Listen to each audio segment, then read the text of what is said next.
Welcome in to the Cover 5 podcast. I am your host, Jordan Vanek. You can find me over on Twitter at Jordan Vanek DFS. As always, I'm joined by my co-host at HiloFF over on Twitter.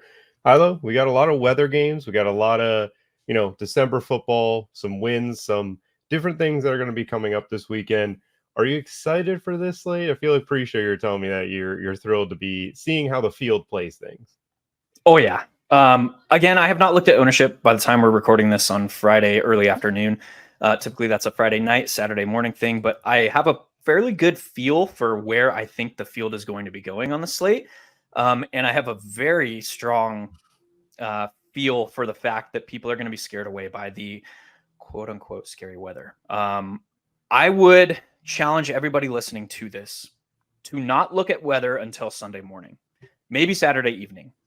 The reason for that is when we are going through our process and we start from a point of negative bias associated with weather, or this team cannot play, or something like Jared Goff home road splits, or something like Jared Goff on grass fields, or whatever like biases you want to talk about. When you start your process in the week from that point, you are very likely going to associate those spots with negativity in your mind. And that is just a standard psychological effect of the human brain.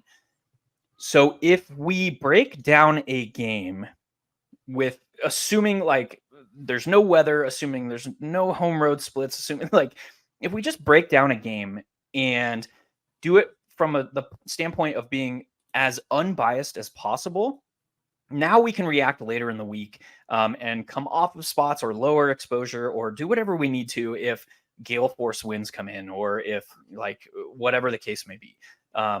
We have a solid basis from which to deviate. If we go the other way, it's really, really hard to come back from the negative biases associated with that. So I'm not looking at weather at Baltimore. I'm not looking at weather at Chicago. I'm not looking at home road splits. I'm not looking at all these things that introduce these negative biases. So I'm going to talk about those spots today. Like there's nothing going on behind the scenes. And I gave you two games that are quote unquote weather games for that particular reason. So we're going to talk about them and we're going to break them down, dude.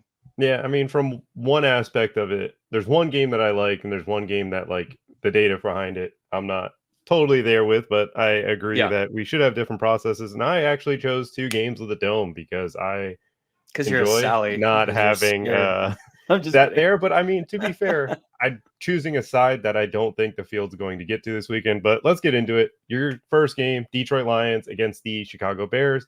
Obviously, the Windy City, but we aren't here to talk about weather. So, Hilo, tell me what you like about this one. First of all, we got to start with the Detroit Lions. And this is a team where everybody watched them in the first game of the season come out on national television on Thursday night against the Kansas City Chiefs and hold Patrick Mahomes to 20 points. Then over the next 6 weeks, we were like, this Detroit Lions defense is legit. They are awesome against the run. They are forcing takeaways. And that is not where this Detroit Lions defense is right now. This Detroit Lions defense, well, look at the 4 previous games that have involved the Lions have averaged mean 62 points scored over their last 4 games. And that includes a 79-pointer 3 or 4 weeks ago. This team is being forced to score points, to outscore their opponents. And that's like, yeah, obviously you win football games by outscoring your opponents, but there are very different ways that NFL franchises go about doing that. This team has been forced to keep their foot on the gas and basically like breeds offensive environments or good fantasy conducive environments. So that's where I'm starting from the spot. It's not the weather. It's not like the Lions can shut down the Bears. It's like this Lions team is harboring elite fantasy environments. And I want a piece of that. That then led me down the road of like actually looking at home road splits, because that has been a major talking point for Jared Goff over his career, particularly in Detroit. And it was like last year they had these extreme home road splits. Was it because was it because it was dome versus not dome? Was it be indoor outdoor? Was it because of turf versus grass? Whatever. Everything was thrown at this team about like trying to talk about hammer down their home road splits. You look at this season there are 7 teams that are averaging 27 points or more this season. It's the Dallas Cowboys, the Miami Dolphins, the San Francisco 49ers, Philadelphia Eagles, Buffalo Bills, the Lions, and then Baltimore Ravens. Of those 7 teams, the Detroit Football Lions have the smallest home road splits delta. San Francisco 49ers are first. They average 30.2 points at home and 28.7 on the road. The Lions are at 28.7 at home, 25.8 on the road. You talk about that road scoring, that's more than Dallas Cowboys are scoring on the road. That's more than the Philadelphia Eagles, the Buffalo Bills, more than the Ravens. So I think it's a game outdoors. We can't play the Lions because Jared Goff struggles on grass or in the weather or whatever the case may be. When it's a sublexing moon, I don't know, dude. I don't buy into that stuff. So what I see is a Lions team that is being forced to put up points. They are giving up points, and that's kind of the starting point for me. From a DFS perspective, though, I don't even want to play any of the Lions pieces. This is an offense. You look at over their last 4 games, again, the games that are averaging 62-point totals. You look at those 4 games, Amon-Ra St. Brown has had exactly 1 instance of a GPP-worthy score. Sam Laporta, exactly 1 instance of a GPP-worthy score. Jahmyr Gibbs is the only other player that has put up a GPP-worthy score in those 4 weeks. Why is that? Because of the way that this offense is designed. They have extreme red zone rush rates, and we know now it's a split backfield between Jahmyr Gibbs and David Montgomery. We have David Montgomery #revenge game here. We have Amon-Ra St. Brown, who is being utilized in a modest A-dot role. We know is super consistent in that role, but he has exactly 2 games all season where he's gone over 100 yards and scored a touchdown. He's priced above 8K. It's like, do I want to play Sam Laporta as the second, third highest priced tight end on this slate where he has 2 games all season of fantasy viability? No, not really. But the Lions are probably going to score points in this spot because that's how they are forced to win, and they are chasing the top overall seed in the NFC. 9-3 record by outscoring your opponents. That's awesome. I want more of that. So that kind of leads me to now. This is only the second or the third game all season where all of Khalil Herbert, Dante Foreman, and Roschon Johnson have been healthy for the Bears. In the previous 2 spots, it was this messy 3-headed time split. And that's what I expect this season now that Foreman has gotten in back-to-back full practices to start the week off his ankle injury. So I can't go to the backfield. Justin Fields has 3 straight games against these Lions with over 100 yards rushing. That's pretty crazy. That includes this year where they're transitioning to a more heavy presence of pocket passer for Fields. So Fields immediately, 6,800 jumps to the top of my page here at quarterback. You look at his 2 primary pass catchers. We're not going to the backfield. DJ Moore and Cole Kmet. What they have done. They have accounted for 11 of the 12 passing scores this season. 11 of 12 Fields passing touchdowns have gone to DJ Moore and Cole Kmet. They have combined for over 40% of the red zone targets, with Cole Kmet pushing 28%, which is insane. They have combined for over 50% of the available air yards on this team. They have combined for over 40% of the total targets on this team. So I got to place one bet. I got to just bet on the offensive success from the Chicago Bears coming through the air. And I can get 3 pieces right on a roster in a week where upside is very, very difficult to come by. I just want to play Justin Fields with DJ Moore with Cole Kmet. And we didn't even talk about the fact that DJ Moore, 5 of his last 6 games with a healthy Justin Fields, he's gone over 100 yards.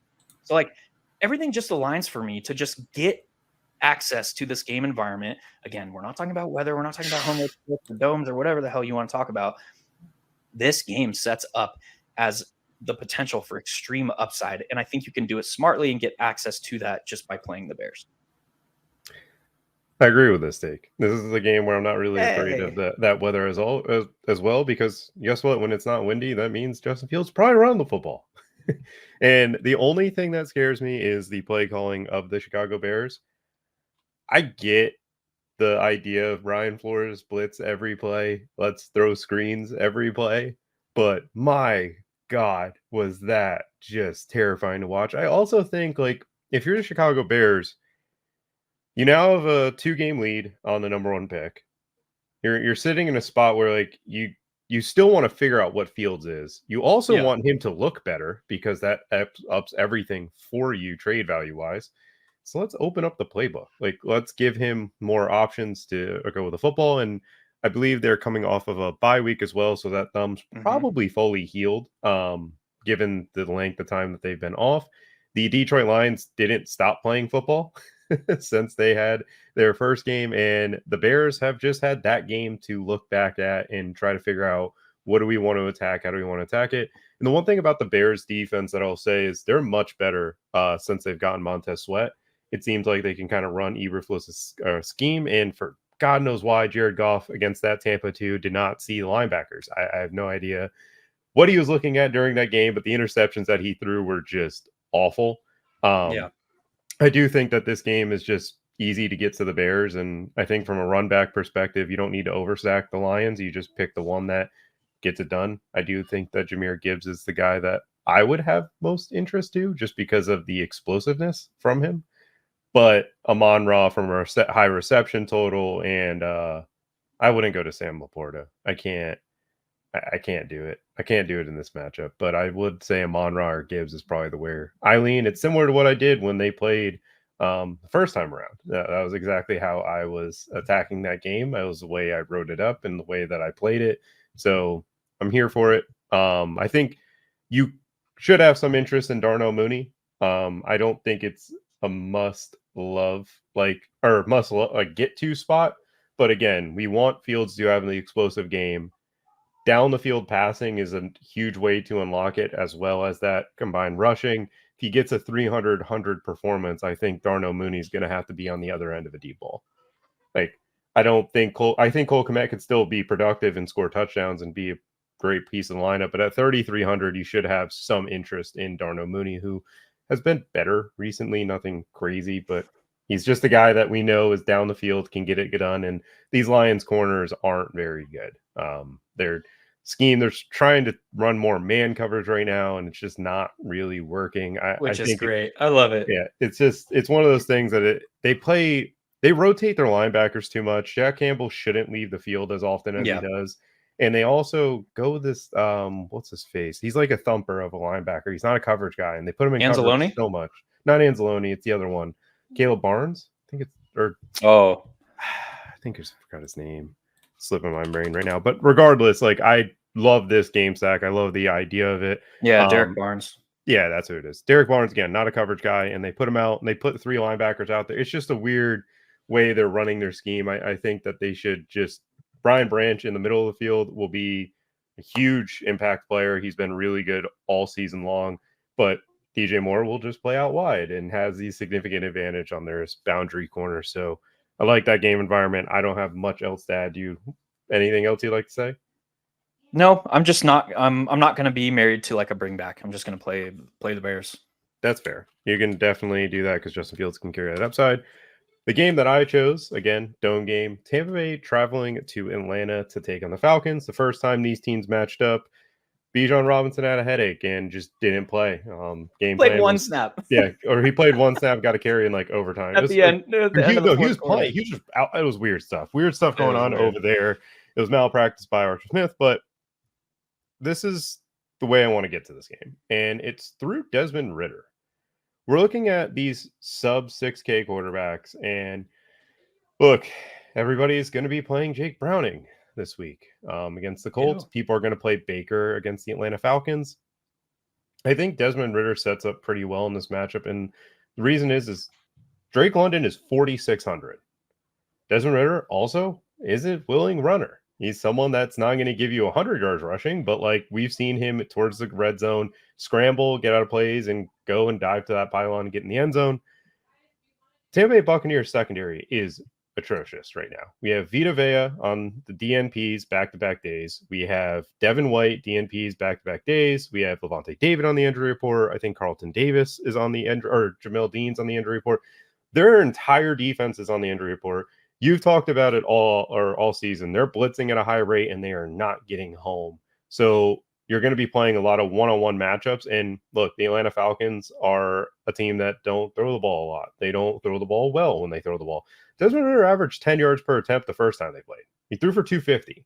Like, it was not a lot of attempts, but it still was a high yardage total. They weren't able to consistently find the end zone, but I think these defenses, or I think this Tampa Bay defense right now is much worse than what it was. And at the end of the day, he's a 5K quarterback.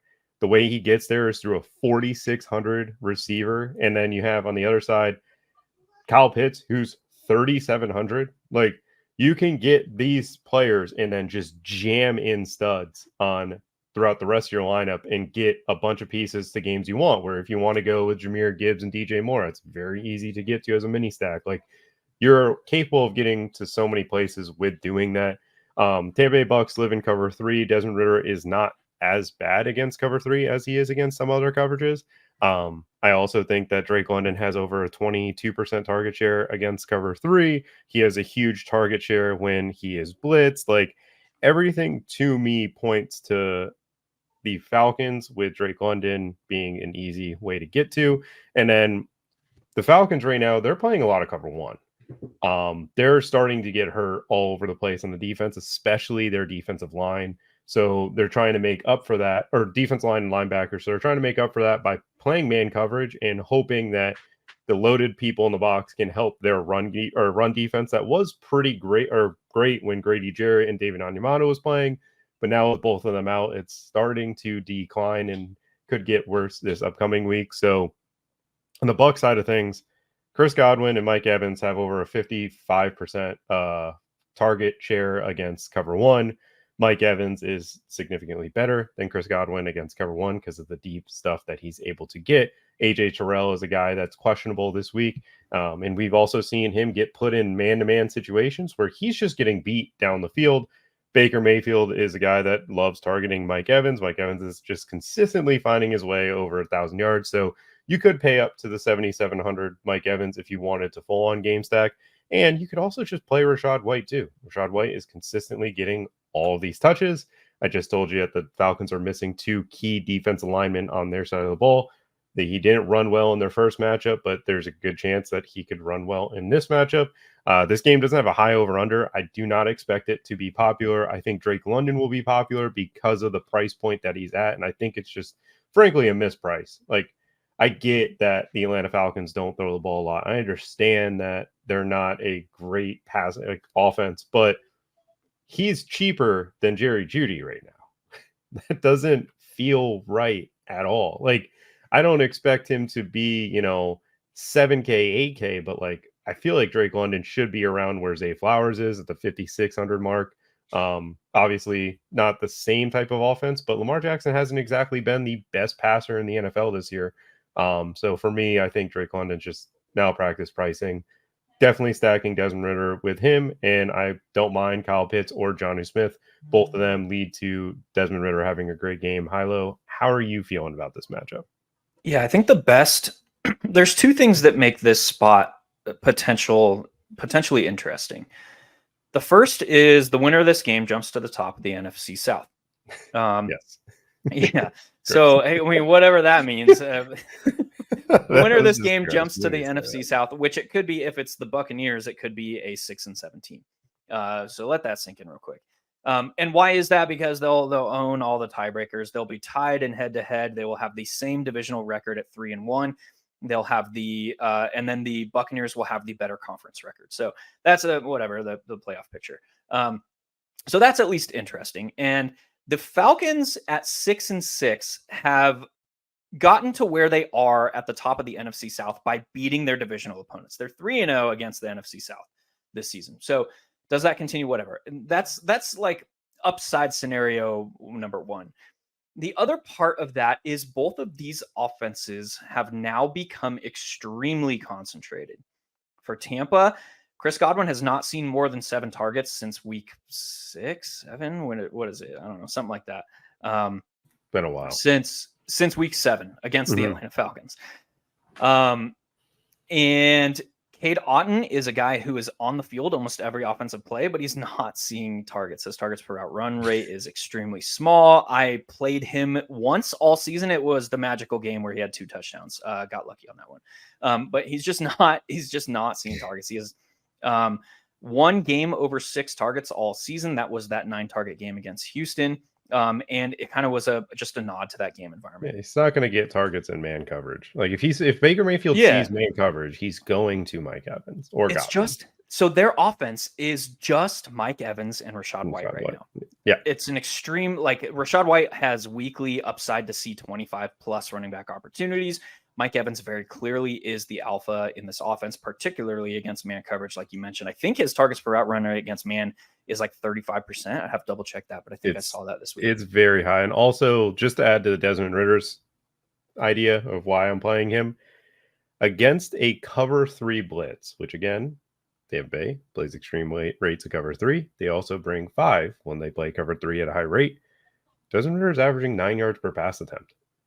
It's one of the top numbers in the NFL. And again, Desmond Ritter is not a great passer, but he can throw against what the Tampa Bay Bucks are doing, and it is through the tight ends, Kyle Pitts, and maybe Bijan a little bit to an extent. But again, with all the injuries to Tampa Bay, I think Tampa Bay is still going to load the box against Atlanta. Like the concept of beating Atlanta right now is just load the box, don't let Bijan beat you. Atlanta will eventually beat themselves. And if you're doing that, then you're giving Zion McCollum one-on-one with Drake London or Kyle Pitts, because they'll split him out occasionally. Yeah. They'll do some stuff like that. And then that's a mismatch. Like, I don't know. It's Jake Browning's chalk. And I think maybe I might be too high on Desmond Ridder, but I'm just staring at this matchup and I'm like, we're playing Jake Browning. I mean, Jesus. Yeah. Like, what are we doing here? I would say maybe you are too high on Desmond Ridder. And the reason is, like, we know what the Falcons are trying to do. Like, they're trying to shorten games and they're trying to win dirty. If you look at Desmond Ridder's pass attempts this season, they're only opening him up when they're playing from behind. So that kind of it makes it easy to play this spot because we have 2 concentrated offenses and you have very known tendencies that are unlikely to change. If you're playing Desmond Ridder, I would pair him. I would skinny him, and it would be with with Drake London. That was weird. Yeah, Drake London, Mike Evans. Yeah, exactly. That's how you play this game. You need Mike Evans to push. And the other part of that is, like, the Tampa Bay Buccaneers are highly unlikely to do the heavy lifting early to push the game environment. So that kind of leaves this with a likeliest scenario where these teams are both playing dirty, trying to eke out a divisional win. But the fact that we're not getting ownership here, or I don't think we are, you'd have to double check me on that. It's not high. I can't believe it. It's 40-point over under too. Like the projection models will be going to the 43-point over under because that's so much better in Cincinnati. Well, it is. It is. But it's not significant. It's not. This is a spot where I think you can take shots in single entry. I think you can take shots in MME. Yeah. I am more interested in a Mike Evans plus Drake London mini correlation because of the presence of all the elite quarterbacks on this slate. I mean, we have Patrick Mahomes, we have Josh Allen, we even have Herbert, we have Lamar, we have Justin Fields. I'm not playing Herbert. He's in the discussion. No, he's not. No. Yes, I'm not playing him. Did you see I threw out a stat about CJ Stroud. We're not talking about him today, but CJ Stroud, when Tank Dell is not on the field, averages 7 yards per attempt. When he's on the field, he averages 9 yards per attempt. CJ Stroud is not a same quarterback without Tank Dell. So just fun fact, I am not playing CJ Stroud. Here's a fun fact. Jets have also shut down a lot of these defenses, and it's just nor here nor there. It's also supposed to pour. Stop it. No, we just got done talking about it is weather. Supposed to pour, though. Don't talk about weather, dude. It's Friday. Rain doesn't dictate passing. It's just the wind. Wind is more scary than rain. Like, I watched a snow game, Iowa State versus who was it? Iowa State was playing Kansas State. snow game, you couldn't see the numbers on the field. Like they had to, like, it was cool, really cool sight. Game was like 52-46. Like Iowa Yeah. State scored like 6 50+ yard rushing touchdowns or some crazy nonsense like that. But anyways, besides the fact, let's move forward. Yeah, we Let's go to our digress. next game there. You're going to the weather game that I don't agree with. Stop it. The Los Angeles Rams are taking on the Baltimore Ravens. Hilo, what's your take on this game? Why do you love it so much? Why do you like to be wrong? I don't love it, but I don't expect Lamar Jackson to garner any ownership, and I don't think that the field is going to be on who should be viewed as the RB2 in Fantasyland right now in Kyron Williams. We've had we look at what the Ravens have done. They are quietly putting together an absolute powerhouse season. They're top 7 in scoring in the league. They are number 1 in points allowed per in the league. And they are and they're doing it through injuries, massive injuries. But we look at the composition of their defense and kind of what is allowing them to do that. They are now healthy in the secondary.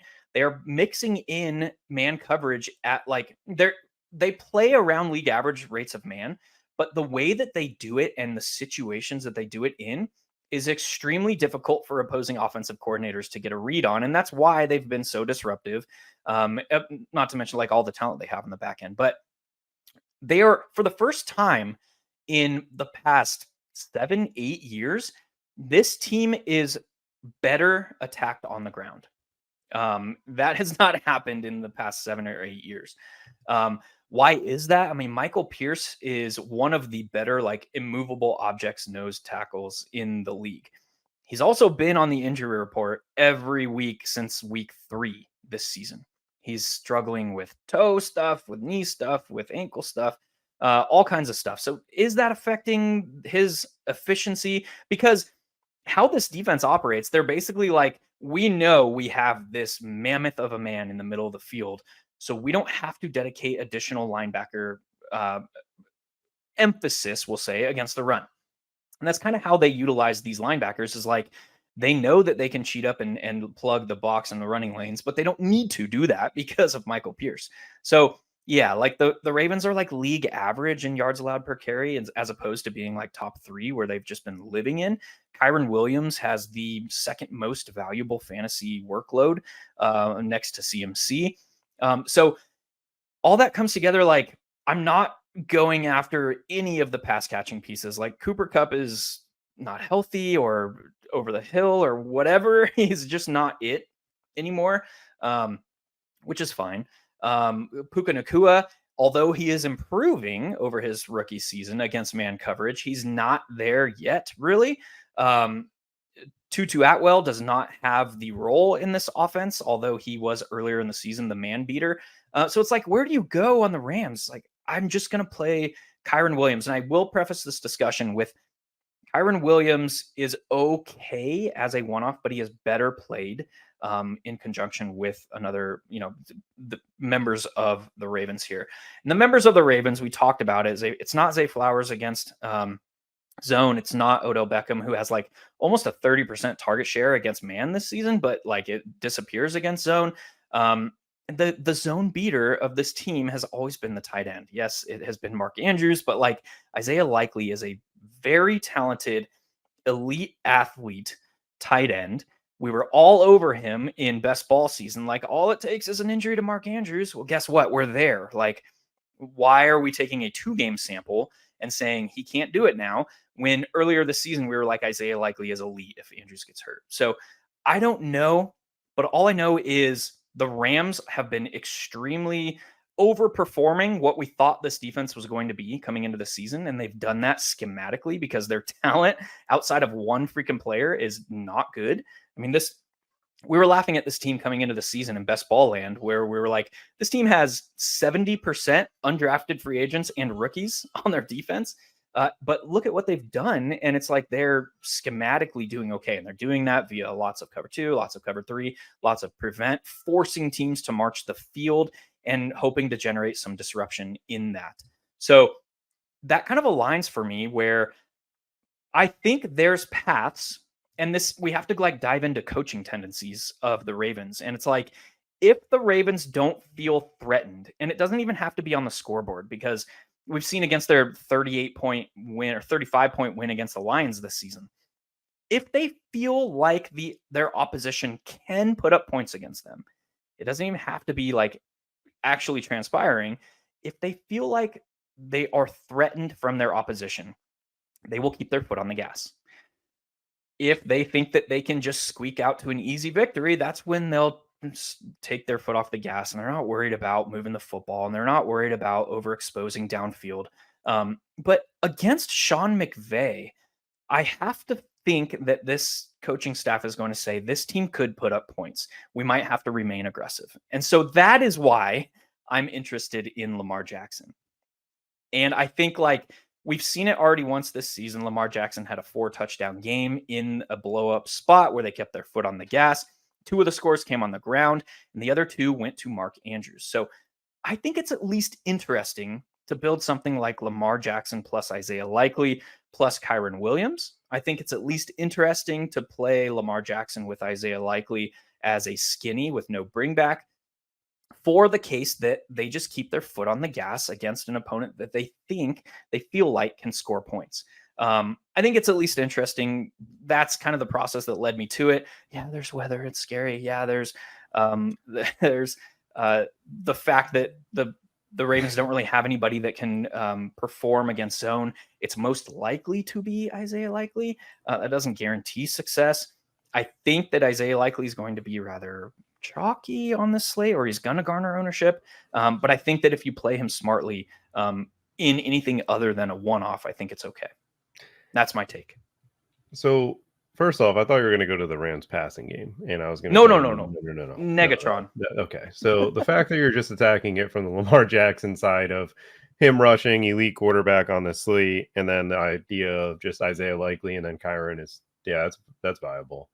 Kyren is getting elite usage, and if the field is going to play Austin Eckler over Kyren Williams, I will play Kyren Williams, because Austin Eckler right now is just not a very healthy football player. It doesn't look like Austin Eckler anymore. Yeah. But yes, Kyren Williams has elite usage, and like he's going to get 20, 25 touches. Like even if it gets become like a negative type game script, like he's a pass catcher, and the Ravens are not exactly the best defense to play your running back against, but if it's competitive, like he's going to get red zone usage, he'll find his way in the end zone, because Ravens defense schematically they're just built different.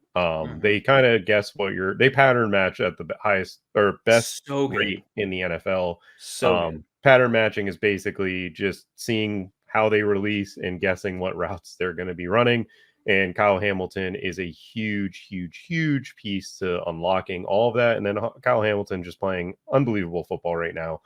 Last year, I was a little disappointed because I thought very highly of him. And this year, I'm extremely just proud to say that he is who I thought he would be. Yeah. And Marlon Humphrey, I believe he'll be totally fine with his calf injury. He's been practicing in full.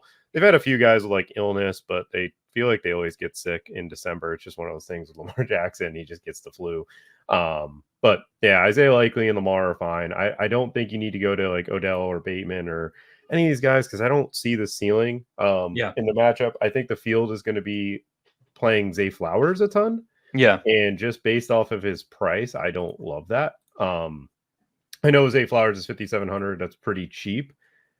But the way that Zay Flowers has just been used, he gets used in a lot of like, hey, catch the ball and do stuff.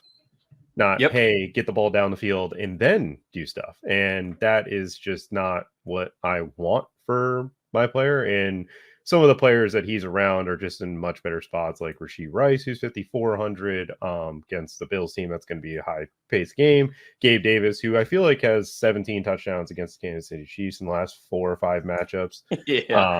T. Higgins against the Colts at 5,900, who, he didn't ball out on Monday night. His first game back from a hammy, but he obviously can catch a deep ball against the Colts, who have really bad boundary corners. So, yeah, it's an easy game. That's an easy way to play it. I don't hate it as much as I said originally. Do you have anything else you'd like to add there? Yeah, don't play Zay Flowers, man. He has 3 touchdowns on the season. 2 of them came last week. 1 rushing on an end around to end the game, where he should have just like gone down and iced the game, but he went into the end zone because he's a rookie. Anyway, yeah. Then he threw the BK, dude. He threw BK flowers. But yeah. Let's move forward to the next one. Denver taking on the Los Angeles Chargers. This is one of the games that I, early in the week, was spotted as a game that I would have a lot of interest in. And it's just because the Chargers, look, coverage-wise, you've seen the last 2 weeks, they've been good metrically. Well, the last 2 weeks, they played the Baltimore Ravens when they didn't have Mark Andrews, and it was clear that that was a problem for them. And then the New England Patriots with Bailey Zappi, and they don't have any talent. So those are 2 weeks where, for me, it's like, yeah, they held their opponents to 6 yards per pass attempt, but they weren't very good teams. The 2 weeks prior to that, 9 yards per pass attempt and 11 yards per pass, or huge pass attempts for Jared Goff and Jordan Love. Jordan Love's obviously been playing better, but simply put, the Chargers are running a lot of cover 1 and cover 3 in recent weeks. Russell Wilson is best against these types of coverages, and I expect them to run these types of coverages because if they don't, they will just run the ball with Javonte Williams. And when they get these cover 1, cover 3 looks, it's pretty simple. It's 3 receivers that you get to play in this. You have Marvin Mims, you have Courtland Sutton, you have Jerry Jeudy. Courtland Sutton seems like the guy that's going to have to be a must just because of his red zone usage. He seems to always catch a touchdown, and he is the guy that Russell Wilson trusted in contested catch situations. But I think it was Sean Payton this week came out and said, like, Jerry Jeudy's getting open. We need to get on the ball. Yeah. And that was go ahead, sorry. It was a weird way to say Russell Wilson's not seeing the field. Yeah. And when I watched, I had to go, and he's right. Jerry Jeudy is getting open. So is Marvin Mims. Like, stop it. They are. Marvin Mims is thrown in that bomb. I know. Oh my God. But I know. I played that game. I played that game. I didn't play it correctly. I wish I got to more Nico Collins because he was the guy that I was heavily on. But regardless, there's 3 receivers on this Denver team that I think can score 20 this weekend. I think the Chargers are a defense where they will give up the big play. They will put Michael Davis in these press man situations to do it. Just go be the only guy on an island. If he misses, Marvin Mims is gone. Like, Marvin Mims is gone. Jerry Jeudy's gone. Like, all these guys have the ability to get it done down the field. Russell Wilson's pretty popular. I was kind of disappointed to see the field was going there, but I still think it's chalk. That's totally fine. And then on the flip side of things, like, I think I'm just going to play Keenan Allen if I run it back. I don't think you need to force it. Again, Eckler is just not the same player. I wish he was. I wish that the guy that we saw before these ankle injuries was going to be coming out of that locker room, but it's just not who I see on film. He looks slow. Like, he just looks extremely, extremely slow. He had 14 carries for 18 yards against New England, 10 carries for 32 against Baltimore, and then he had 10 for 64 against Green Bay, which is phenomenal. But that Green Bay game, he should have had a 55-yard touchdown, but he can only run 12 or 13 miles an hour. Yeah, that was bad. I know people at the pickleball courts that might be able to keep up with his speed over there down here in South Florida. And it's like, I don't like what I'm watching there, so I don't really think I want to pay up to the $7K price tag. And again, me and you have talked about Keenan Allen all year. Like, Keenan Allen doesn't need to be ran back because he's 8,600 for some reason. Yeah.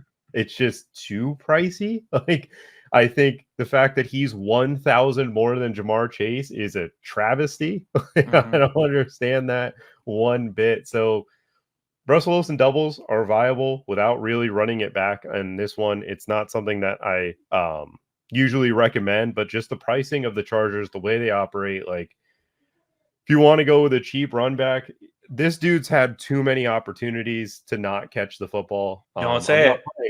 I'm not going to play him. Don't say it. You really need to. If you need to see an LAC in your lineup and you just don't want to play Keenan Allen, it's that dude. You know. Nope. Quentin. No. Johnston. Nope. It's gross. It's totally gross. It's not good. What? I'm not saying it's good. I'm saying that if you absolutely have to play someone from this game, if you want to, it's him at 4K. The most interesting piece from this game, and we might not even get it because his 21-day practice window was activated, but he's only gotten in Josh Palmer. Yeah. If Josh Palmer was playing, then I'd play him. Yes. No, don't get me wrong. If Josh Palmer was playing, I would just play him and just pray that he's fully healthy in this game environment. But no, Quentin Johnston to me is just if Josh Palmer is completely out, then yes, I'm gonna hope he catches it. It's hit him in the face a few times, but I think this time he might have learned. I don't know. No, no, I'm not it's doing not it. pretty. I mean, you can't make me. the fact that Quentin Johnston is 600 less than Drake London, who is the absolute number one receiver in his oh my god, that's so frustrating. Yeah. But anywho, yes, doubling Russell Wilson. I think it's viable with Jerry Jeudy and Sutton. I think it's viable with Sutton and Marvin Mims. Like, play it any of those two. Sutton feels like a force because I think he gets the touchdowns. But if we're relying solely on the big play for Russell Wilson, then it can easily be Jerry Jeudy and Marvin Mims in this matchup. Like, both of them will have the opportunity to get it done. I hope they stop throwing bubble screens to Marvin Mims. That's the one thing that's what the aggravating hell, man? me so much in this You offense. have this elite athlete who is a 4-3 barn burner, and you're throwing screens. Get this man out in the open field, dude. Golly. Yeah. Anyway. It's there's another guy that we're about to talk about that's in the exact same thing. Do you have anything to add to this one? Yeah, I think I am not going to Russell Wilson. I don't think you have to He's at popular. ownership, dude. Yeah, He's at popular. ownership. No, I know. I'm just saying that he's a good play from a raw point total perspective, and ownership is lying. They're lying. Is he though? Is he? Huh? He has one game over 22 fantasy points this season. No, I know. Well, dude, the Chargers are a really bad defense. I don't care what they've done the last 2 weeks. Which means, if we take into account the tendencies that we've seen from Sean Payton, like, it means that we're probably going to see a higher rate of balanced offense. So to me, like, I don't want to go to Russ here. I think that you can play pieces from this game because it's the overlooked game in the afternoon portion of the slate, which is always valuable. I would it's Jerry Jeudy one-off. It's Marvin Mims one-off. It's maybe one of those guys plus Jordan or Joshua Palmer if he comes back. And that's kind of the extent. Like, I don't think you need to involve the quarterbacks. I don't think you need to go to maybe Javonte Williams. Maybe well, that's why I don't believe in Russell Wilson's projection, because Javonte's coming in as the fourth chalk running back. It's like, yeah, are we really gonna have the Denver offense have the top four in running back rostership and top quarterback? I don't know. And then the receivers for some reason aren't projected significantly. Like, they're not getting a ton of love. It doesn't make sense. Again, I agree that it's not the play that I love. I like the Desmond Ritter side more with a straight face. I said that. That didn't feel good. Who are you, dude? But this is just the truth. Like, if Desmond Ritter is not going to get played and he's 5K and his best receiver is 4,600 and his tight end's 3,700, like, it's really simple. Like, if he, I don't know, it just screams that these two guys are getting the ball. They have the advantage, and everything is about that game is just not being played. It's a dome. It's easy to see his explosives. And again, I know Arthur Smith doesn't, they love to bleed clock and stuff. This feels like Tampa Bay, Atlanta last year. That's the way because Panthers secondary was awful at this point in the season. And, you mean Carolina, Tampa Bay? Sorry, no, Carolina, Atlanta last year. The PJ Walker game with DJ Moore, that type of environment. Like, Atlanta's beat up on defense, Tampa Bay's beat up on defense, and nobody's getting to it because of the fact that it's Desmond Ritter. That's ugly. But the Panthers and Falcons was a shootout with PJ Walker. I actually watched Awesemo take down the single entry or double spy that I was in because the dude played PJ Walker, Foreman, DJ Moore, what's his name? Drake London and Kyle Pitts in this game. It was really gross. It was a really gross lineup, but it won because it was a shootout. So for me, again, I don't mind doubling Russell Wilson if you do it. I think there's paths where they can have a GPP winning score. I'm interested to see what their ownership actually comes in at. But let's move forward to what I think it will be the chalk game of the week. The Buffalo Bills are taking on the Kansas City Chiefs. Hit me with it, high-low. What do you think? I think that this game probably has. I mean, and if we take projections and if we take them at face value as median, we should not come as a surprise that this game has equal chances of failing to reach its game total than it does of going over it. Both of these defenses are now top 5 in points allowed per game. That has not been the case when these quarterbacks have met in previous seasons. We also have Steve Spagnuolo's defense, who is playing at an elite level, and they have more variability to the way that they're approaching or defensive game plans than they have had in the past. And we've seen games where they have utilized their top corner in man coverage at a high rate and then shedded additional help over the top to the secondary option. We've seen games where they've just played this like mega prevent style and high rates of cover 2 and cover 3 and just said, we're going to force you to march the field and beat us. There's been some variability to their defense this season. And for the first time, like in the Patrick Mahomes era, like they're being successful at that. We've seen it like, yeah, Patrick Mahomes' efficiency is down, but a lot of that is like they haven't needed to come out and ensure that they score points, to that discussion that we had earlier about the Detroit Lions, where they are forced to like, we have to score points to win. This Chiefs team is not in that discussion. They are also generating pressure at an elite rate. They're second in pressure this season. They're blitzing at a top 5 rate. They're doing a lot of things that Spagnuolo's defense has not necessarily been known for over his career, but they're able to take those liberties because they're not like, we can't be successful on defense, so we have to like be aggressive. They're taking those liberties because they actually have the components to like be successful at it this year. In the past, it was like, yeah, Spags is going to design up these unique blitzes because we have to generate a turnover because our defense sucks and they're giving up yards. This year, it's like, we're just going to be disruptive in weird, unique ways. On the other side of that, it's like the Bills are a different team, obviously, than over the past 2 weeks than they have been in the past. The most interesting piece to me from this game is actually James Cook. We have Isaiah Pacheco, who didn't practice again this week. Is the field going to go to Jerick McKinnon and see him as a value piece? I don't know. But you look at like James Cook, how he's been utilized since they shit-canned their offensive coordinator.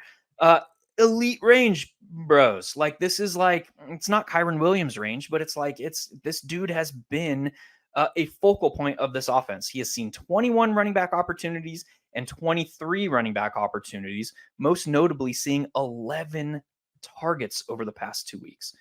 Against this dynamic Kansas City Chiefs defense that we expect them to play high rates of zone, they could roll corner, island corner game over to Stephon Diggs. I don't think they're going to do that in the spot.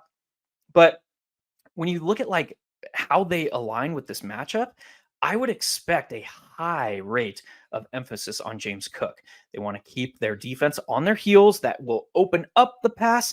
And when the Kansas City Chiefs bring pressure, James Cook is the outlet. So a lot of that aligns, and it's a different composition of this team. In the past, it was like, if the Bills are playing a team that they expect to be blitzing or generating pressure, it's a Stephon Diggs game. They're just going to run him and get him the ball at 7-8 yards down the field, and he's going to see double-digit targets. That's not necessarily the case anymore because they have Dalton Kincaid, who can be an outlet within the first 5 yards of line of scrimmage. They now have James Cook, who can kind of be that outlet. We have Dawson Knox, who's probably coming back to this game. Are they going to go back to heavy rates of 12 personnel that they had with Ken Dorsey? I don't know. That's a lot of guesstimation and guesswork.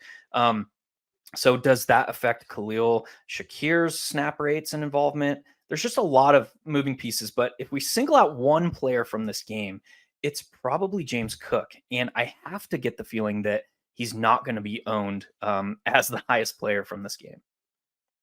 I absolutely love James Cook as well. I was looking at like the game log since Joe Brady's taken over. Again, small sample size. He doesn't get goal line work. Josh Allen does.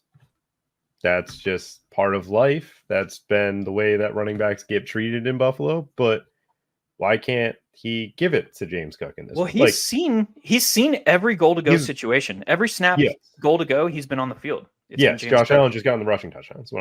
Yeah, Josh Allen just keeps it. Like, there's no reason that he can't just here you go. And James Cook be able to score. The biggest thing to this game that I'm very, very intrigued with is what linebackers the Spags have available. That's going to be a huge impact. I know Nick Bolton might be coming back from IR from his wrist injury, I believe he broke. Drew Tranquil got concussed.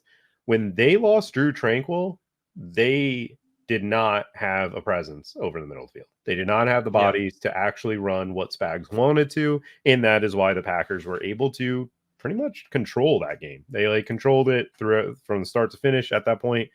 So if we don't see Nick Bolton and you're Joe Brady and you have James Cook and you have a guy that route runner, he can do it.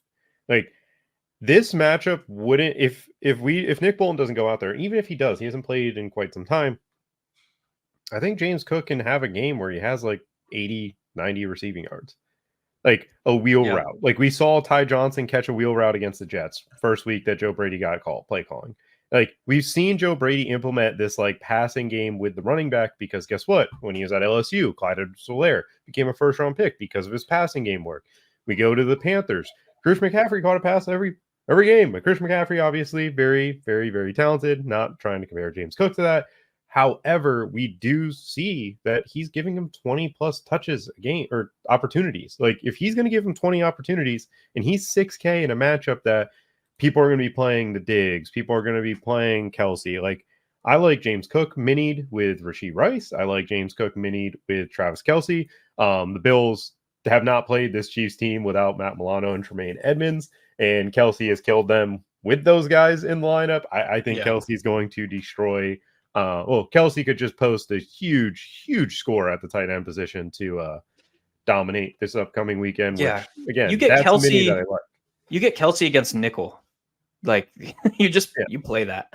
He's going to be fine. I mean, Isaiah Pacheco's DNPs in 3 straight days, I believe. Mm-hmm. So now we know the Chiefs are going to just operate in this. We're passing like we're not going to be running it with CAH and Jerick McKinnon. I think is if he's back from his hamstring injury, and it's like Chiefs offense isn't what it used to be. Simple. They have 2 guys outside of Kelsey running over 60% of the routes. I think this rotation at receiver is just killing them. I think Rashee Rice needs to be on the field full time, and I think Travis Kelsey needs to be on the field full time. That's their best pathway to scoring points. And yeah, I'm with you on the way that the play of the game is James Cook plus one of Rashee Rice or Travis Kelsey. I am not trying to get to the Josh Allen side of things. Gabe Davis is somewhat interesting if he can catch a deep one, but since they've gone 3 receivers, his target share is, I think, the lowest out of the team because he's competing with more receivers who get open. Yeah. And he's nowhere near as efficient. Also, Diggs, since Joe Brady's taken over, is averaging 1.2 yards per route. That's pretty depressing. That's not good. They have 5 guys with over a 10% target share. The offense is just very spread right now, and it's, Pacheco just got ruled out.